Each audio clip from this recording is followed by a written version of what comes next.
पर्यटन शिल्प पर्याप्त आमको भगवान नेचर प्रकृति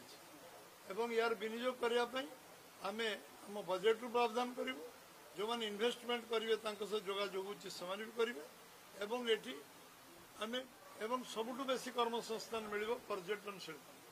पर्यटन आम पाखे ओडिशार बेलाभूमि आम पाखे अच्छे आम पाखे चिलिका अच्छे आम पाखे जंगल संपद 56 भाग जंगल संपद अच्छे जो कोटे युवक ऊर्ध युवक जो मैंने जा दादन खटिया जाऊँ कर्मसंस्थान आम इनफ्रास्ट्रक्चर डेवलप भारतमाला योजना ठूँ आरंभ कर जो योजना 11 लाख कोटी टका मिली सबू जातीय राजपथर परिकल्पना जो प्रपोजाल जाइए सबुगुड़िक स्वीकृति हबार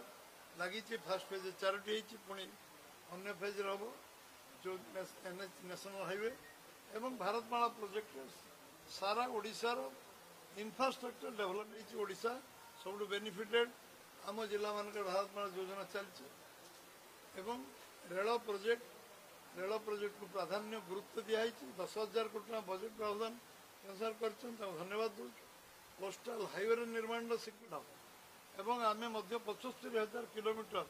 जो प्रक्रिया कही 5 वर्ष पूरा करूँ कंक्रीट रोड कौन सी रास्ता माटी रास्ता रही सारा ओडिशा रे जो 75,000 किलोमीटर को आम गुरुत्व दबू गाँ गहली कर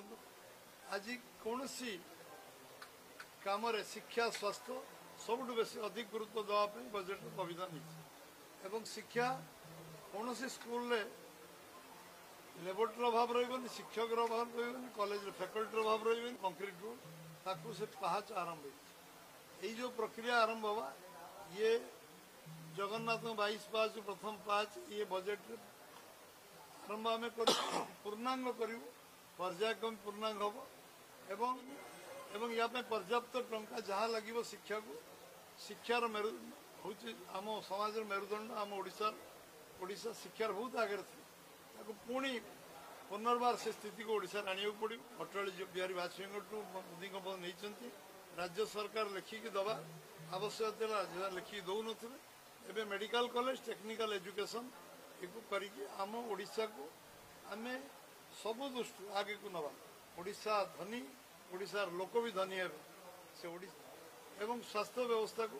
पर्याप्त व्यवस्था जिते मेडिकल कॉलेज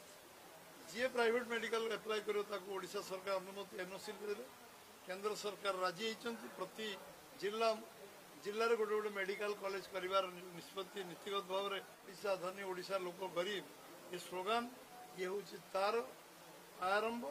एवं आम सरकार संकल्प नहीं एही भली वीडियो देखिबा पाई आम चैनल को लाइक शेयर सब्सक्राइब करंतु ब्यूरो रिपोर्ट ओडिया न्यूज।